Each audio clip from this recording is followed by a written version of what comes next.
நல்லா புரிஞ்சுங்க. இந்த வீடியோ வந்து கொஞ்சம் சாதாரணமாக எடுத்துக்க வேண்டாம். சாதாரணமாக எடுத்துகிட்டு கடந்தும் பார்க்க வேண்டாம். கம்பெனி மூடிட்டு போன ஐடி கம்பெனி இதில் வேலை செய்த ஆண்களும் பெண்களும் உங்கள் உடலை வந்து கொஞ்சம் பரிசோதனை பண்ணிங்க.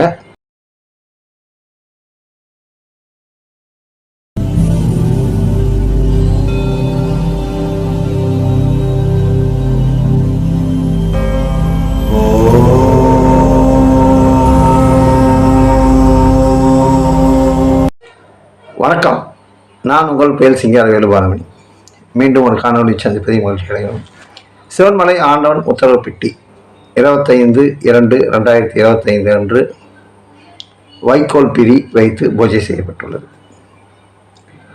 சிவன்மலை ஆண்டவன் உத்தரவு பெட்டி எனும் எச்சரிக்கை பெட்டி இந்த வைக்கோல் பிரி மூலம் உலகிற்கு சொல்லப்போவது என்ன?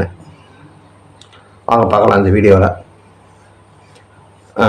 12 ராசிக்காரனாக இருந்தாலும் சரி, எந்த ராசிக்காரர்களாக இருந்தாலும் சரி, இந்த பொது பலன்றது வந்து கொஞ்சம் இந்த யூடியூப்பில் அதுவும் போட்டு டைட்டில் வைக்கிற டைட்டில்லாம் வந்து பார்த்து தயவுசெய்து மக்களே பயப்படாதீங்க. இது வந்து முழுக்க வந்து பார்த்திங்கன்னா பொது பலன். 100ல் ஒருத்தருக்கோ 2 பேர்த்துக்கோ நடந்ததுன்னா பெரிய நடக்கலாம், புரியுதுங்களா? எல்லாத்துக்கும் அந்த மாதிரிலாம் நடக்கணும்னா கிடையாது. தயவுசெய்து இந்த வீடியோக்குள்ளே போகிறதுக்கு முன்னே இந்த வியூஸ்க்காக வந்து நேற்று ஒரு ராசியை பற்றி பேசுறது ஒரு மாதிரி சொல்கிறது, அந்த ராசிக்கு அதே ராசிக்கு ஒரு 2 நாள் பொறுத்து சொல்கிறது வேறு மாதிரி சொல்கிறது. அதே ராசிக்கு மறுபடியும் வந்து சுக்கிரன் கூட ராகு இணைகிறாரு, ஒரு பொண்ணு வரும், அதனால் உனக்கு வந்து கெட்ட பேர் வரும், உனக்கு வந்து உனக்கு போலீஸ் அரெஸ்ட் பண்ணும், நீ ஃபோனை யூஸ் பண்ணாத, ஃபோனை தூக்கி போட்டுரு, எனக்கு ஃபோனை தூக்கி போட்டுருங்க, ஆண்ட்ராய்டு ஃபோனை தூக்கி போட்டுருங்க. நான் இப்பயும் அதை தான் சொல்கிறேன், ஆண்ட்ராய்டு ஃபோனை தூக்கி எரிச்சிடுங்க. பழையபடி நார்மலாக இந்த மாதிரி ஃபோனுகளை யூஸ் பண்ணுங்க. என்ன எக்காரணத்தை கொண்டும் என்ன ஆண்ட்ராய்டு ஃபோனை தூக்கி போட்டுருங்க. அது இன்னும் ஒரு நல்ல விஷயந்தான் அவங்க சொல்கிறது. ஆனால் அதுக்காக வந்து போயிட்டு ஒவ்வொருத்தரையும் வந்து கடகராசிக்காரன் அப்படி இருக்குது, சிம்ம ராசிக்காரன் அப்படி இருக்குது, தனுசு ராசிக்காரன் அப்படி இருக்குது, துலா ராசிக்காரங்க இப்படி இருக்குது, கும்பராசி. ஏடா போன மாதம் சொன்னீங்க சுக்கிரனோட ஏதோ ஒரு இது செய்யுதுன்னு சொன்னீங்க. எனக்கு தெரிஞ்ச துலா ராசியார் கீழே விழுந்து கையில் அடிபட்டுட்டு தான் பாவம் வேலை வெட்டிக்கு போக முடியாமல் உட்காந்துருந்தாங்க. அதாவது ஒவ்வொருத்தரோட ஜாதகத்திலையும் வந்து பிறக்கும்போது அவங்களோட லக்னம், அவங்களுடைய கேந்திரங்கள் என்ன 5ஆம் இடம், 7ஆம் இடம், 9ஆம் இடம், என்ன 3ஆம் இடம், இந்த மாதிரி விஷயங்கள்லாம் நிறைய இருக்குது. இது எந்த கிரகங்கள் நீச்சம், எனக்கு தெரிஞ்சு இப்போ சமீபத்தில் ஒரு சாதகம் பார்த்தேன். ஒரு கிரகம் நீச்சம் பார்த்துக்கிறேன், 2 கிரகம் நீச்சம் பார்த்துக்கிறேன். அதில் இருந்து முக்கால்வாசி கிரகம் நீச்சமாக இது வக்கரமாக இருக்குது. நீச்சல் சொல்லிட்ட மணினா வக்கரம், குரு வக்கரம், ஈரோ சாவி. எனக்கு அதை பார்த்துட்டு உண்மையிலே செம்ம ஜாதகம் அதுன்னு நினச்சேன். அதனோட பலன் அது வேண்டாம், அதோட பலன்லாம் தேவையில்லை நம்ம மக்களுக்கு. எதுக்கு இதை சொல்ல வரேன்னா, இந்த யூடியூப்னு ஒன்று கிடைச்சாலும் கிடைச்சது யாருக்கு கொண்டாட்டமோ இல்லையோ, இந்த ஜோசிகாரங்களுக்கு வந்து ரொம்ப நல்ல கொண்டாட்டம். பரிகாரம் சொல்கிறன்ற பேரில் அங்கே போய் இதை பண்ணி எல்லாத்தையும் அது ஒருத்தன் ஒரு உண்மையிலே எங்கே இருக்கான்னு தெரியல எனக்கு. இங்கேயோ சென்னையில் தான் இங்கேயோ இருக்கிறான். அப்பாயின்மெண்ட் வாங்கிட்டாவது போய் காய் தூக்கிட்டு வரணும்னு நினைக்கிறேன். சொல்கிறதெல்லாம் சொல்லிட்டான், இந்த மாதிரிலாம் நடக்கும், அப்படி நடக்கும், இப்படி நடக்கும், அப்போ ஃபோனை தூக்கி போட்டுருங்க, அதை பண்ணுறேங்க, எது பண்ணுறேன்னு சொல்லிட்டு அதில் மூடிட்டு போக வேண்டியது தானே. இதெல்லாம் நடக்காத இருக்கணும்னா ஏதோ ஒரு பரிகார பூஜை ஒன்று பண்ணணுமா, பண்ணால் அது நடக்காது. ஏன் வந்து கிரகத்து மேலே படியை போட்டு பரிகாரம் பண்ணால் தீர்ந்துமா? எத்தனை பரிகாரம் பண்ணி எத்தனை பேர்த்துக்கு என்ன நல்லது நடந்தது சொல்லுங்கள் பார்க்கலாம். பரிகாரன்றது சுத்த பொய். உண்மையிலே சொல்கிறேன், சுத்தமான பொய் பரிகாரம்ன்றது. நான் ஆரம்பத்தில் சொல்கிறேன், உன்கிட்டயே இருக்கணும், உன் வீட்டுக்குள்ளே இருக்கணும். நீ வெளியில் போனால் உன்னை காப்பாற்றணும், நீ செய்கிற தொழிலை காப்பாற்றணும், உன் குழந்தை குட்டிகளை காப்பாற்றணும், உன் குழந்தை குட்டிகளோட கல்வி, அவங்களோட திருமண வாழ்க்கை, ஏன்னா இதெல்லாம் காப்பாற்றணும்னா சம்பந்தப்பட்ட எந்தெந்த பொருள்களோ அந்தந்த பொருட்கள் வந்து முறைப்படி அந்த சித்த நூல்களெல்லாம் வந்து இதுன்னு இருப்பாங்க. அதை வந்து வைத்து வச்சு நீ வந்து அதையும் முறைப்படி நீ இதுன்னுட்டு வச்சு பண்ணதான் உண்டு. அதை இப்போ இதுன்ட்டு 4 நாள் சரியாக பண்ணிவிட்டு அப்புறம் ஏதாவது ஒரு கட்டுப்பில் தூக்கி அதை இது பண்ணிட்டு போனீங்கன்னா அப்புறம் இதான் நடக்கும். அப்புறமேல என்ன சொன்னாங்க, அந்த ஆள் அப்படி சொன்னான், இவன் அப்படி சொன்னான், நம்ம அதை செய்தால் அது நடக்கல. வேலையில் இருந்தோம், நம்ம எல்லாமே நம்பணும், எல்லாமே பண்ணோம், ஆனால் கடைசி நம்மளுக்கு இப்படி ஆயிடுச்சு அப்படின் போது வந்து நீ சந்தேகப்பட வேண்டியது வந்தது. நீ செய்த இதை சந்தேகப்படக்கூடாது. என்ன, நீ யாருடைய தொடர்பில் இருந்த, யாருடைய தொடர்புலேருந்து வெளியில் வந்த, அப்போ அந்த நபர் வந்து யார், அந்த நபர் விட்டு அந்த நபருக்கோட தொடர்பில் இருந்தது யார், இதையெல்லாம் நீ யோசிப்பாரு. யோசிச்சு பார்த்து எல்லாம் இது பண்ணும்போது அந்த இடத்துக்கு வந்து ஒரு இப்போ வந்து எங்கள் ஐயாவே வந்து அருவமாக தான் இருக்கிறாரு. அருவமாக தான் இருந்துக்கிட்டு அருவமாக தான் எனக்கு பதில் சொல்லிக்கிட்டு எல்லாமே இருக்கிறேன். அருவமாக தான் நானும் உணர்ந்துக்கிட்டு தான் இருக்கிறேன். நான் வந்து இது பண்ணுறேன், உணர்றதை வந்து நான் வந்து சொல்லிக்கிட்டு இருக்கிறேன். நான் ஆரம்பத்துலேருந்து சொல்கிறேன்னா, உணர்ந்ததை வந்து நீ எவ்வளோ தூரத்தில் இருந்தாலும் ஒன்று என்னால் உணர முடியும். ஒன்ஸு நீ என்னோடய பார்வையில் பட்டுட்டு என்னால் உணர முடியும். ஆனால் இதை வச்சுக்கிட்டு நம்ம வந்து பணம் காசு பண்ணுறது என் பழப்பு இல்லை. ஆனால் அவர்களை ஒரு சில விக்கெட்டுகளிலிருந்து ஒரு சில விஷயங்களில் இருந்து நான் காப்பாற்றி ஆக வேண்டும்ன்ற கட்டாயம் வரும்போது அதனால் எப்பேற்பட்ட பிரச்சனையாக இருந்தாலும் தைரியமாக அந்த இடத்துக்கு போவேன். அங்கேருந்து என்ன உதவி செய்யணுமோ அதை செய்துட்டு வருவேன். இல்லை அவங்களை எப்படி காப்பாற்றணுமோ அப்படி காப்பாற்றிட்டு வருவேன். இன்று வரை நிறைய பேர் நினச்சிக்கிட்டு இருக்கிறாங்க, இந்த ஆள் வந்து அப்படியே ஏதோ ஒரு மாதிரி அப்படின்னுட்டு. ஏன்னா அதாவது ஒரு நாணயத்துக்கு 2 பக்கம் இருக்கும். என்ன, அது மாதிரி ஒரு மனிதனோட வாழ்க்கையிலும் 2 வாழ்க்கை இருக்கும். என்ன, என்னோட முதல் வாழ்க்கை தெரிஞ்சவங்க பல பேர் உண்டு. என்னோட இந்த 2வது வாழ்க்கையும் வந்து பார்த்திங்கன்னா அந்த பழைய வாழ்க்கையை ஒட்டி தான் வருது. ஆனால் வந்து பார்த்திங்கன்னா இன்றைக்கி வந்து கஷ்டப்படுற மக்களுக்கு வந்து உதவி செய்யணும், அவங்கள காப்பாற்றணும், அவங்களை கரை சேர்க்கணும், அவங்கள ஒரு நல்ல வழி கொண்டு போகணும். அவங்களாம் வந்து எந்த விதத்துலையும் வந்து யாரும் எந்த விதமான இதுவும் துன்புறுத்தக்கூடாது. அப்படி போய்கிட்டு என்னோட 2வது வாழ்க்கை. அதாவது எதுக்காக நான் வந்து எங்கள் ஐயா அருவமாக இருந்தும் அந்த இடத்துக்கு வர முடியல, வந்து ஒன்றும் உதவி செய்ய முடியாத சூழ்நிலையில் இருக்கிறாங்கன்னா ஏன் இதை சொல்ல வரேன்னா, ஒரு சகோதரி வந்து தொடர்ந்து கேட்டுக்கிட்டு இருந்தாங்க, ஆனால் ஒரு வீடியோவாவது போடுங்க, என்ன அதை காட்டியாவது நான் வந்து இது பண்ணுறேன். கண்டிப்பாக பழைய நிலைக்கு திரும்பவில்லை. பழைய நிலைக்கு அவர் வந்து நடைமுறையாக நன்றாக இருப்பார். அவர் தீர்க்க சுமங்கலியாக இருப்பீங்க. உங்கள் குழந்தைகளோட திருமணத்தை பார்ப்பீங்க. உங்கள் பையன் வந்து கல்வியில் நீங்கள் என்ன நினச்சி இது பண்ணுறீங்களோ அதை பண்ணுங்கள். ஆனால் ரொம்ப பெருசாக எதிர்பார்க்காதீங்க. உங்கள் பையனோட கல்வியில் வந்து பெருசாக எதிர்பார்க்காதீங்க. படிக்கட்டும், அவனும் ஒரு அளவுக்கு வர்றதை வந்து கண்ணில் பார்ப்பீங்க. கணவன் மனைவி 2 பேருமே ஜோடியாக கண்ணில் பார்ப்பீங்க. இதில் எந்த விதமான மாற்று கருத்தும் கிடையாது. நீங்கள் கேட்டதுக்காக இந்த காணொலியில் வந்து பதில் சொல்லிக்கிறேன். இது புரிய வேண்டிய சகோதரிக்கு புரியும், அந்த என்னுடைய நண்பருக்கும் அது வந்து நல்லாவே புரியும்னு நினைக்கிறேன். கவலைப்படாதீங்க, உங்களோட நான் பார்த்துக்கிட்டு தான் இருக்கிறேன். நானும் சரி, நம்ம ஐயாவும் சரி. மற்றவங்க வந்து நக்கல் பண்ணலாம், கேலி பண்ணலாம், கிண்டல் பண்ணலாம். நீங்களாம் கூடவே இருந்து இதெல்லாம் வந்து உணர்ந்தவங்க. நடந்த ஒரு சில விஷயங்கள், நம்ப முடியாத விஷயங்கள்லாம் நீங்களாம் கண்ணில் பார்த்துவங்க. என்ன, கண்ணில் பார்த்து இன்றைக்கு வரைக்கும் நம்ம நிலட்சத்தர் ஐயாவை வந்து நீங்கள் வந்து மானசீகமாக நினச்சிக்கிட்டு இருக்கிறத நினச்சி நானே ரொம்ப பெரிய சந்தோஷப்படுறேன்.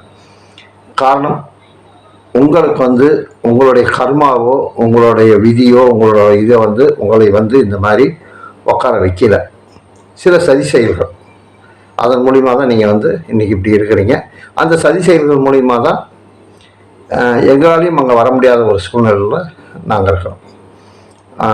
விரைவில் இதெல்லாம் வந்து சரி வரும். அந்த சகோதரி உண்மையிலேயே அவங்க வந்து எனக்கு சகோதரி முறை தான் வருது. அவங்க அந்த சகோதரி வந்து சொல்கிறேன், கவலைப்படாதீங்க, தீர்க்க சுமங்கலியாக இருப்பீங்க, நல்லா இருப்பீங்க. அந்த நம்ம ஐயா மனசு வைத்தால் நீங்கள் நடத்துகிற அத்தனை சுப நிகழ்ச்சிகளுக்கும் நானும் என் மனைவி என் குடும்பம் எல்லாருமே சந்தோஷமாக வந்து கலந்துக்கோன்னு சொல்லிக்கிறேன் இந்த வீடியோ மூலம். சரிங்க, இப்போ வந்து விஷயத்துக்குள்ளே போவோம். வைக்கோல் பிரி, அதாவது வந்து இது வந்து எப்படின்னா வந்து நெல்லெல்லாம் அறுவடை பண்ணிவிட்டு காய வைப்பாங்க. காய வச்சு கட்டு கட்டி உழவு செய்யும் மாட்டுக்கும் பால் கிடக்கும் மாட்டுக்கும் தீவனமாக கொடுக்கும், அதாவது உணவாக கொடுக்காது. இந்த வைக்கோல் பிரி எப்போ வரும்? நெற்கதிர்கள் அடித்து நெற்கதிகளை கொண்டு வந்து அடித்து நெல்லெல்லாம் இது பண்ணிவிட்டு நெல் களத்தில் வந்து கொண்டாந்து போட்டுட்டு அதுக்கப்புறம் இந்த வைக்கப்பிரியை வந்து தனியாக பிரித்து கட்டுவாங்க. இது வந்து அறுவடை பண்ண பின்னாடி. இது வந்து நான் ஏற்கனவே சொன்ன போனாட்டி இந்த கடலூர் விழுப்புரம் பயங்கரமாக மழை வந்தப்போ தண்ணி கஷ்டம் வரும்னு சொன்னேன் பார்த்தீங்களா? அப்போ வந்து நான் இதை சொன்னேன், பைத்தியக்காரனாடா நீ இவ்வளோ மழை பெய்யுது தண்ணி எப்படா தண்ணி இல்லாத போகணும்னு கேட்டீங்க. வறட்சின்றது கண்டிப்பாக ஒன்று வரும். நான் பல வீடியோக்களில் சொல்லிக்கிட்டு இருக்கிறேன், உணவு பஞ்சம் ஒன்று வரும், உணவு பஞ்சம் வரும்னு. கொரோனா டைமில் எப்படி கடைகள் இல்லாமல் இருந்து சாப்பாட்டு கஷ்டப்பட்டீங்க, அப்போ வந்து எங்களை மாதிரி தன்னார்வலர்கள்லாம் வந்து எங்களால் முடிஞ்ச வரைக்கும் உதவி செய்தோம். எங்களால் முடிஞ்ச வரைக்கும் வந்து தினமும் ஒரு 200 பேருக்கு சாப்பாடு போட்டோம். குழந்தைகளுக்கு பால் பிஸ்கெட்லாம் வாங்கி கொடுத்தோம் கொரோனா டைம். ஆனால் இப்போ வருங்காலங்களில் வந்து பார்த்திங்கன்னா கடைகள்லாம் திறந்து தான் இருக்கும், எல்லாமே இருக்கும். ஆனால் மக்களால் வந்து பணம் கொடுத்து அந்த அளவுக்கு அதை வாங்கக்கூடிய சக்தி வந்து குறையும். இதெல்லாம் மைண்டில் வச்சிங்க. இந்த வைக்கப்பிரி வச்சிருக்கிறதோட விளைவு வந்து பார்த்திங்கன்னா எல்லாமும் இருக்கும். எல்லாமும் நான் சொல்கிறது வந்து எல்லாமும் இருக்கும். ஆனால் அங்கே 100 கிலோ இருக்கும்னு நினச்சிக்கிட்டு போனீங்கன்னா அங்கே 10 கிலோ தான் இருக்கும். கிட்டத்தட்ட ஒரு பஞ்சம்ன்ற மாதிரி ஒன்று நாம் விரைவில் சந்திக்க போகிறோம். சொல்ல முடியாது, ஏதோ ஒரு நோய் தாக்கத்துக்கும் ஆளாகி இந்த மாதிரி ஒரு சூழ்நிலைக்கு நாம் தள்ளப்படலாம். அது ஆனால் ரொம்ப நாள்லாம் நீடிக்காது. இது அந்த மாதிரி ஒரு ஏதோ ஒரு சூழ்நிலைக்கு தள்ளப்பட்டு இந்த பசி பட்டினி இந்த மாதிரி குழந்தைகள் கொஞ்சம் பசியில் தடுமாறுறது கொள்வது இதெல்லாம் வந்து நடக்கும். ஆனால் வெகு நாளாக நீடிக்காது. இந்த கொரோனா டைமில் வந்த மாதிரிலாம் ரொம்ப நாள்லாம் அந்த அளவுக்குலாம் நீடிக்காது. ஒரு சில வாரங்கள் இல்லை ஓரிரு மாதங்கள் இப்படி தான் நீடிக்காது. ரொம்ப பெரிய அளவுலலாம் கொண்டு போய் விடாது இது. ஆனால் கண்டிப்பாக நடக்கும், இந்த மாதிரி ஒன்று நடக்கும். இதை வந்து நான் சொல்லலாமா வேண்டாமான்னு எனக்கு தெரியல, ஆனால் சொல்ல வேண்டிய கட்டாயத்தில் தான் நான் இருக்கிறேன் இப்போ. ஏன்னா இந்த வைக்கப்பிரி வச்சதனோட விளைவுகள்னு கூட வச்சுக்கலாம். இது கோயம்புத்தூரில் ஒரு ஐடி கம்பெனி மூடினாங்கல்ல, ஒரு ஐடி கம்பெனி மூடினது தான் அவங்களுக்கு தெரியும். பைஜூஸ்னு ஒரு கம்பெனி, ஐடி கம்பெனி, அதையும் மூடிட்டாங்க. சில ஐடி கம்பெனிங்க மூடினதெல்லாம் வந்து நீங்கள் கேள்விப்பட்டிருப்பீங்க. இதில் வந்து பார்த்தீங்கன்னா இந்த ஐடி கம்பெனிலாம் இருக்குது இல்லைங்களா? இப்போ அதாவது நான் வந்து லைவில் இருக்கிற ஐடி கம்பெனிஸை பற்றி பேச விரும்பலை. தேவையில்லாத கான்ட்ரவர்சிகளை வேண்டான்னு ஏதோ மைண்டில் ஓடுது. மூடப்பட்ட கம்பெனிகளில் வேலை இழந்த நபர்கள் உங்கள் உடலை கொஞ்சம் பரிசோதனை பண்ணி பார்த்துருக்காங்க. நல்லா புரிஞ்சுங்க. இந்த வீடியோவை வந்து கொஞ்சம் சாதாரணமாக எடுத்துக்க வேண்டாம், சாதாரணமாக எடுத்துகிட்டு கடந்தும் போக வேண்டாம்.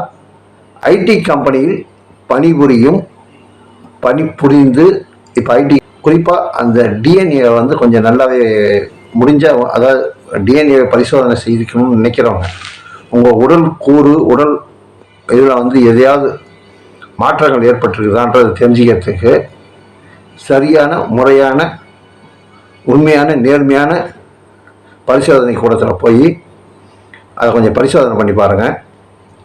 இதில் ஒரு பெரிய வில்லங்கம் இருக்கிறதா தெரிய வருது. நான் நீ சொல்கிறது வந்து ஏதோ வந்து உங்களை பயமுறுத்துறதுக்கோ அந்த மாதிரி எண்ணத்துலாம் நான் சொல்லலை. இதை வந்து கொஞ்சம் கவனத்தில் வச்சுக்கிட்டு கொஞ்சம் முடிஞ்ச வரைக்கும், அதாவது பிளட் டெஸ்ட் பண்ணுறது அந்த இதெல்லாம் இல்லை. நான் சொல்கிறது டிஎன்ஏ மூலக்கூறுகள். என்ன, ஐடி கம்பெனியில் வேலை இழந்த ஆண்கள் பெண்கள், உங்களுக்கு இருக்கிற பிரச்சனைகள் வந்து உங்களுக்கு நல்லாவே தெரியும். உங்களுடைய டிப்ரெஷன், தூக்கம் இல்லாது, எனி டைம் வந்து உங்களோட சிந்தனைகள் வந்து உங்கள் குழந்தைகளை கூட நீங்கள் வந்து அவாய்ட் பண்ணிவிட்டு அந்த எனி டைம் அந்த ஒர்க்குன்ற கான்சென்ட்ரேட்லேயே இருப்பீங்க. உங்கள் குழந்தைகளை வந்து சரியாக கவனிக்க மாட்டீங்கன்னா கவனிக்க முடியாது உங்களால். காரணம் வந்து அதற்கு உண்டான நேரம் காலங்கள் கிடையாது. வேலை அந்த நீங்கள் எடுக்கிற ப்ராஜெக்டோட அழுத்தம் அந்த மாதிரி இருக்கும் உங்களுக்கு. கொஞ்சம் உங்களோட டிஎன்ஏ டெஸ்ட்டை எடுத்து பார்த்து சொல்ல விருப்பம் இருக்கிறவங்க சொல்லுங்கன்னு கேட்டுக்கிட்டு, நீங்கள் அதை வந்து சொல்ல விருப்பம் இருக்கிறவங்க அட்லீஸ்ட் ஒரு 2 பேராவது எனக்கு வந்து ஒரு கமெண்ட் போட்டிங்கன்னா இதை பற்றி நான் வந்து விரிவாக பேசுகிறேன். ஏற்கனவே ஒரு பிரச்சனை ஒன்று வந்தது, அது அப்படியே வந்து 2 நாள் பேசினாங்க, 3ஆவது நாள் அதை அப்படியே வந்து மறைச்சிட்டாங்க. அதுக்காக தான் சொல்கிறேன், அந்த இழுத்து மூடப்பட்ட ஐடி கம்பெனிகளில் பணிபுரிந்த ஊழியர்கள், கடைநிலை ஊழியர்கள்லேருந்து, அதாவது பெருக்கிறவங்கலேருந்து அந்த ஐடி கம்பெனி உள்ளன்னு என்ட்ரானவங்க யார், அதாவது உள்ளுக்குள்ளே இருந்தவங்க யாரோ, வெளியில் வந்துட்டு பண்ண நபர்களை பற்றி எனக்கு தெரியல. உள்ளே இருந்தவர்கள் வந்து உங்களுடைய டிஎன்ஏ மூலக்கூறுகளை பரிசோதனை செய்து அதில் ஏதாவது மாற்றம் தெரிந்தால் ஒரு கமெண்ட்டில் நான் ஒரு 2 பேர் சொல்லுங்கள். இதை பற்றி ஒரு வீடியோவில் வந்து விரிவாக பேசலாம். இதை பற்றி கேள்வி கேட்க வந்து யாராவது விருப்பப்பட்டாலோ, இல்லை என்கிட்ட வந்து என்னென்ன விஷயங்கள் என்னென்னன்றது வந்து ஆரம்பத்துலேருந்து இன்றைக்கி வரைக்கும் கேட்டாலும் சரி, இல்லை இனிமேல் நடக்க போகிறத பற்றி கேட்டாலும் சரி, பதில் சொல்ல நான் தயாராக இருக்கணும்னு சொல்லிக்கிட்டு இந்த காணொலியிலிருந்து விடைபெறுகிறேன். நன்றி, வணக்கம். நான் உங்கள் பயிற்சியாளர் பாலவன்.